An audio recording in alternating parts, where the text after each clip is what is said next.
Paano mo nga ba ma-access yung Pag-ibig account mo online lang? By the way, kung first time mo sa channel na to and gusto mo pa ng mga online tutorial videos katulad nito, please click the subscribe button. Meron tinatawag na virtual Pag-ibig, kung saan online lang pwede mo nang ma-access yung record mo sa Pag-ibig. So, nandito tayo sa website nila, that's pagibigfund.gov.ph. Punta tayo sa virtual Pag-ibig for members. And then, gagawin lang natin, kung wala pa tayong account, create an account. Click ko lang yung continue. At mula dito, pwede tayong mamili kung ano yung meron tayo. Kung meron kang loyalty card plus sa Pag-ibig, pwede ka nang mag-register gamit ito.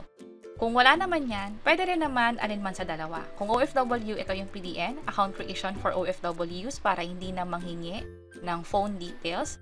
Pero kung nandito ka naman sa Philippines, walang issue sa pag-receive ng SMS, piliin na lang itong create and activate your account online. Click ko itong click here.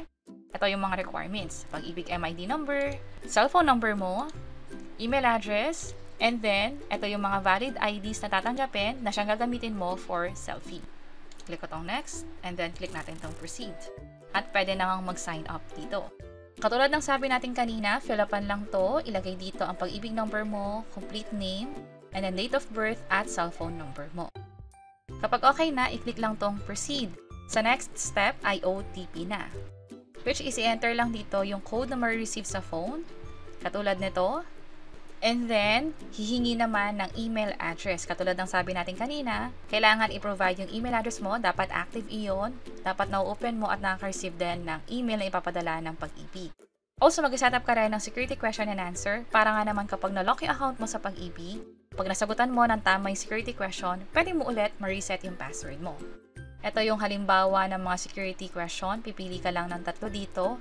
At dapat yung isasagot mo rito ay confidential or ikaw lang din dapat yung nakakaalam para nga naman hindi ma-reset ng ibang tao or ma-unlock ng ibang tao yung account mo sa Pag-ibig.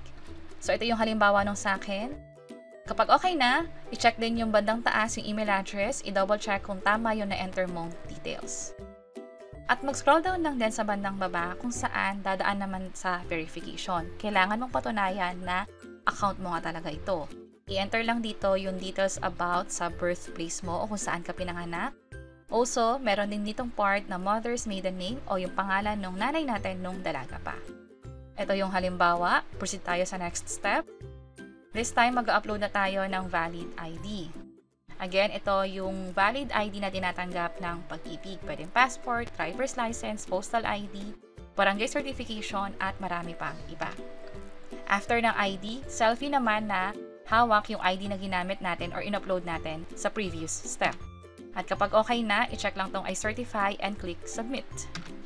And mula dito, magkakaroon na ng confirmation na you have successfully created your virtual Pag-ibig account. May ma-receive na notification via text about sa confirmation or activation ng account sa Pag-ibig. At ito nga pala yung na-receive kong email from Pag-ibig. But ito naman yung na-receive kong text from Pag-ibig saying na activated na nga yung Pag-ibig virtual account natin. At kapag meron ng Pag-ibig virtual account, pwede nang mag-login gamit yung email address and password. So katulad nito, nakapag-login na ako. At kapag first time nyo kong mag-login, kailangan i-update yung password ninyo.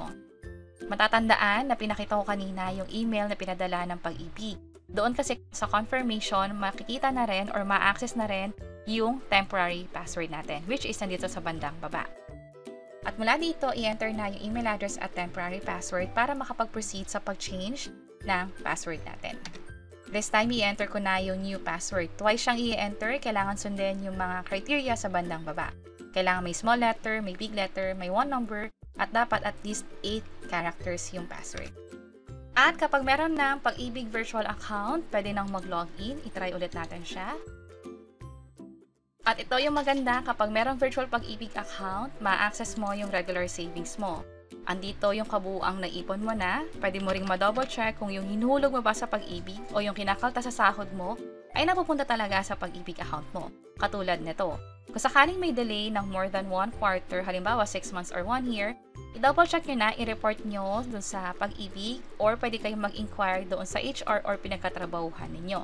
Ma-access nyo rin dito yung iba't ibang mga features. Kung gusto nyo mag-apply ng loan online, pwede din. Click nyo lang tong apply now.